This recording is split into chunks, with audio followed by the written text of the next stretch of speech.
الله الرحمن الرحيم نحمده ونصلي على رسوله الكريم أما بعد فأعوذ بالله من الشيطان الرجيم بسم الله الرحمن الرحيم لله ملك السماوات والأرض يخلق ما يشاء يهب لمن يشاء إناثا ويهب لمن يشاء الذكور صدق الله العظيم۔ محترم بزرگ دوستوں، نکاح کرنے کے مختلف مقاصد ہیں، جن میں سب سے پہلا مقصد حدیث میں بیان کیا گیا کہ اس کے ذریعے سے شرمگاہ کی حفاظت کرنا ہے، بے حیائی کو روکنا ہے۔ دوسرا، آنکھوں کو جھکانا ہے، اس لیے کہ جب نظریں جھکی رہے گی تو پھر معاشرے میں بے حیائی ختم ہوگی اور باحیا معاشرہ زندہ ہوگا۔ تیسرا سب سے بڑا مقصد ہے نسل کو بڑھانا اور اولاد کو طلب کرنا۔ تو اللہ تبارک و تعالیٰ اپنی نعمتوں میں سے ایک نعمت بیان فرماتے ہیں کہ اللہ تعالیٰ کسی کو اولاد سے نوازتے ہیں اور اولاد کی اولاد سے نوازتے ہیں، یعنی پوتے نواسے وغیرہ سے نوازتے ہیں۔ تو اس طرح اللہ تبارک و تعالیٰ نے اپنی نعمتوں میں اولاد کا ذکر کیا ہے۔ البتہ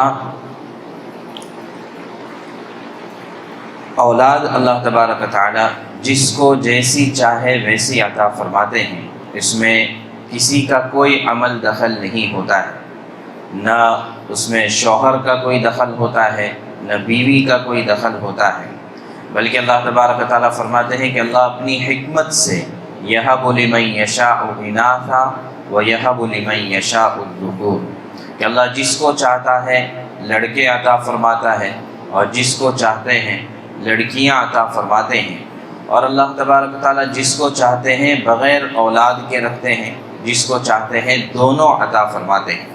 جو چاروں صورتیں اللہ تبارک و تعالیٰ نے ذکر فرمائی ہیں، اور یہ سب اللہ کی حکمت سے ہوتا ہے، اللہ اپنی قدرت سے کرتے ہیں، اس میں کسی کا کوئی عمل دخل نہیں ہوتا۔ بلکہ ہر بچہ جو دنیا میں آتا ہے، چاہے وہ جس طریقے سے بھی آئے، یعنی مراد یہ ہے کہ چاہے وہ نارمل طریقے سے اس کی ڈیلیوری ہو، یا یہ کہ آپریشن کے ذریعے سے ہو، یا یہ کہ بچہ کمزور ہو، صحت مند ہو، یہاں تک کہ کالا ہو، گورا ہو، لڑکا ہو، لڑکی ہو، ہر بچے کا دنیا میں آنا یہ اللہ کی قدرت کا ایک بہت بڑا مظہر ہوتا ہے۔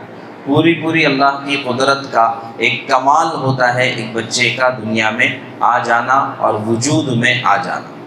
تو لہٰذا جو ہے سب سے پہلی چیز یہ ہے کہ قرآن بلکہ اسلام بلکہ ہر عقل مند آدمی یہ کرے گا کہ لڑکے اور لڑکی میں کوئی فرق نہیں ہے، اس لیے کہ اس میں کسی کا کوئی اختیار ہی نہیں ہے، تو پھر جو ہے کسی پر کیسے دوش دیا جائے؟ چونکہ بعض لوگوں کی عادت ہوتی ہے یا بعض لوگوں کی تمنا ہوتی ہے کہ لڑکے ہو جائیں، یا یہ کہ لڑکا ہوگا تو پھر جو ہے خاندان بھی آگے چلے گا اور آگے چل کر ماں باپ کو سنبھالنے والا بنے گا، اور اگر لڑکی ہوگی خدا نخواستہ تو پھر جو ہے یہ کہیں نہ کہیں بوجھ کا ذریعہ بن جائے گی۔ حالانکہ اللہ کے نبی صلی اللہ علیہ وسلم نے فضیلت بیان فرمائی ہے کہ جس کے یہاں پر 2 لڑکیاں ہوں یا 3 لڑکیاں ہوں اور وہ ان کی اچھی تربیت کرے اور ان کو ادب سکھائے اور ان کے اچھے جگہ پر رشتہ کر دے، تو اللہ کے نبی صلی اللہ علیہ وسلم فرماتے ہیں کہ کل قیامت میں جنت میں اور وہ ایسے ہوں گے، یعنی اپنی دونوں انگلیاں ساتھ میں جوڑ کر بتایا کہ اتنے قریب ہم دونوں ہوں گے۔ تو لہٰذا لڑکیوں کی تربیت پر یا لڑکیوں کی صحیح تربیت پر اللہ کے نبی صلی اللہ علیہ وسلم نے فضیلت بیان فرمائی ہے، جبکہ لڑکوں پر کوئی فضیلت نہیں، چاہے 10 لڑکے بھی ہو جائیں لیکن اس پر کوئی فضیلت نہیں ہے۔ اس کی اصل میں بنیادی وجہ یہ کہ دیکھیے احادیث میں ان باتوں کی فضیلت بیان کی جاتی ہے جس کی لوگوں کے نزدیک اہمیت نہیں ہوتی۔ پہلے سے جب اہمیت ہوتی ہے کسی چیز کی تو اس کی فضیلت بیان کرنے کی ضرورت نہیں ہے، تو لڑکوں کی فضیلت پہلے سے لوگوں کے ذہنوں میں ہوتی ہے تو اس لیے اس کی فضیلت بیان کرنے کی ضرورت نہیں۔ جیسے مثال کے طور پر قرآن میں اگر آپ دیکھیں تو سورۃ النساء عورتوں کے نام کی صورت ہے، لیکن سورۃ الرجال کوئی نہیں ہے، مردوں کے نام کی کوئی صورت نہیں ہے۔ اس کی وجہ کیا؟ وجہ یہ کہ معاشرے میں پہلے سے مردوں کو ایک مقام اور اہمیت حاصل ہے، عورتوں کو حاصل نہیں تھی، تو لہٰذا ان کی اہمیت دلانے کے لیے قرآن نے ان کے نام سے صورت نازل کی۔ تو ایسے ہی یہاں پر مسئلہ ہے۔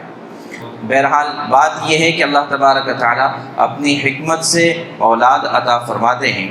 قرآن نے اولاد کے الگ الگ صورتیں اور الگ الگ درجات بیان فرمائے ہیں۔ کہیں پر اللہ تبارک و تعالیٰ نے اولاد کو زینت کی چیز بتایا، المال والبنون زینت الحیات الدنیا، کہ مال ہے، اولاد ہے، یہ آدمی کی زینت ہے۔ جتنی اولاد ہوتی ہے انسان کی تو اتنا جو ہے اس کی زینت میں اضافہ ہوتا ہے، فخر میں اضافہ ہوتا ہے۔ لیکن قرآن نے یہ کہا کہ اسی زینت پر سارا دار و مدار نہیں ہونا چاہیے، بلکہ والباقیات الصالحات، کہ وہ اعمال جو ہمیشہ باقی رہنے والے ہیں وہ اللہ کے نزدیک زیادہ بہتر ہے۔ یعنی آدمی آخرت کی طرف توجہ دے۔ تو بہرحال اولاد کو کہیں پر قرآن نے زینت کہا ہے، کہیں پر اللہ تبارک و تعالیٰ نے اولاد کو آزمائش قرار دیا ہے کہ وَاعْلَمُوا أَنَّمَا أَمْوَالُكُمْ وَأَوْلَادُكُمْ فِتْنَةٌ، کہ تمہارا مال اور تمہاری اولاد یہ تمہارے لیے آزمائش کی چیز ہے، کہ کیا تم اس کے ذریعے سے آخرت کو کماتے ہو یا یہ کہ دنیا ہی میں پھنس کر رہ جاتے ہو۔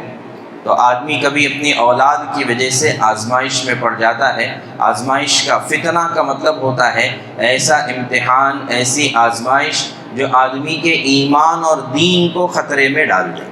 تو کبھی اولاد کی وجہ سے آدمی کا دین خطرے میں پڑ جاتا ہے، اور کبھی یہی اولاد آدمی کی آخرت کی کمائی کا ذریعہ بن جاتی ہے۔ جبکہ اچھی تربیت ہوتی ہے، اچھی تعلیم ان کو دی جاتی ہے، تو جیسے حدیث پاک میں آتا ہے جب انسان مر جاتا ہے تو سارے اس کے اعمال ختم ہو جاتے ہیں، البتہ 3 چیزوں کا عمل جاری رہتا ہے۔ ان میں سے ایک ہے او ولد صالح یدعو لہ، کہ نیک اولاد چھوڑ کر گئی ہے جو اس کے پیچھے اس کے لیے دعا کرتی ہے، تو دعا کی برکت سے اللہ تبارک و تعالیٰ اس مرنے والے کو فائدہ پہنچاتے ہیں۔ تو بہرحال یہ دوسرا درجہ ہے کہ آزمائش ہے اولاد۔ تیسری جگہ پر اللہ تبارک و تعالیٰ نے فرمایا کہ یہ تمہارے لیے دشمن ہے، یا ایھا الذین آمنوا ان من ازواجکم واولادکم عدوا لکم فاحذروہم، کہ جب اولاد نافرمان ہو جاتی ہے تو پھر یہ آدمی کے لیے دشمنی کا ذریعہ بن جاتی ہے۔ کتنے ایسے والدین ہیں جو اپنے اولاد سے پریشان ہو جاتے ہیں یا جو ہے اولاد سے دوریاں اختیار کرتے ہیں، اس لیے کہ یہ ان کے دشمنی کا باعث بن جاتے ہیں۔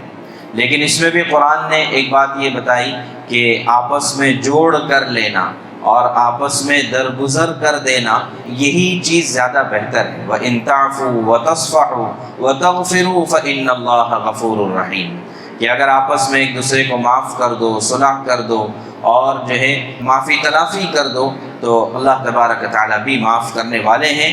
اس لیے کہ اگر والدین ناراض ہو تو آدمی کی بڑی سے بڑی نیکی بھی اس کے کام نہیں آتی ہے۔ چنانچہ صحابی رسول صلی اللہ علیہ وسلم سے بڑھ کر اور کس کا درجہ اور مرتبہ ہو سکتا ہے۔ لیکن موت کا وقت آیا ہے اور زبان سے کلمہ نہیں نکل رہا ہے۔ حضور پاک صلی اللہ علیہ وسلم کو اطلاع ہوئی، فرمایا کہ کیا والدین میں سے کوئی زندہ ہے؟ کہا والدہ زندہ ہے، اور پوچھا کیا بات ہے؟ ان کو بلا کر کہا کہ ناراض ہوں میں اس سے، تو کہا کہ معاف کر سکتی ہو؟ کہا کہ نہیں معاف کروں گی، اتنی زیادہ ناراضگی۔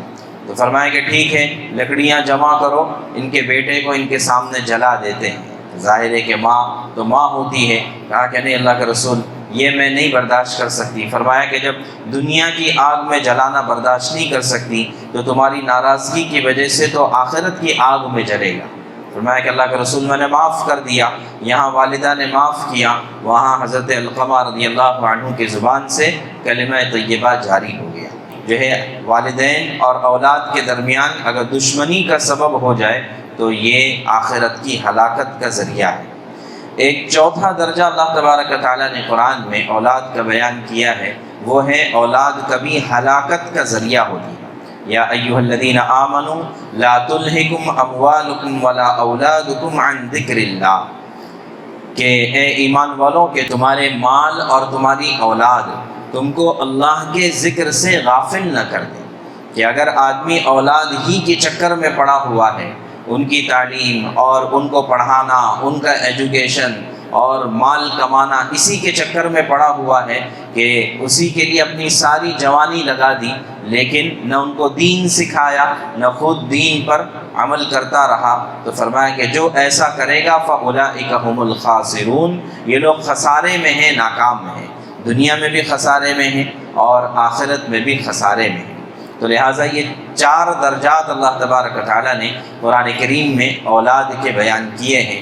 تو اب غور کرنے کی ضرورت ہے کہ اللہ تعالیٰ نے جن کو اولاد کی نعمت سے نوازا ہے وہ ان 4 درجات میں سے کس درجے میں آتے ہیں۔